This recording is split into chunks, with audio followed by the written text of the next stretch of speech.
ভিডিওটি দেখতে থাকুন। ছাত্র শিক্ষককে কেমনভাবে ধোঁকা দিতেছে, কিভাবে ধোঁকা দেয়, ভিডিওটি না দেখলে বুঝতে পারবেন না। আসলে এই ভিডিওটি দেখতে মন চায়, ভিডিওটি দেখতে থাকুন।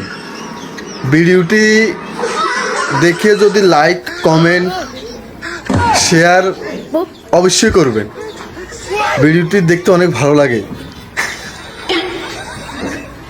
সবাই ভিডিওটি দেখে কমেন্টস করবেন, কমেন্ট করতে ভুলবেন না।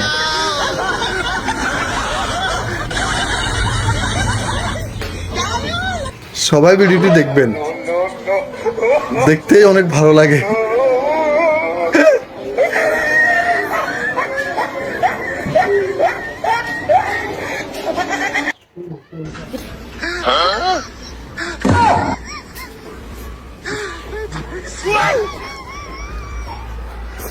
Huh?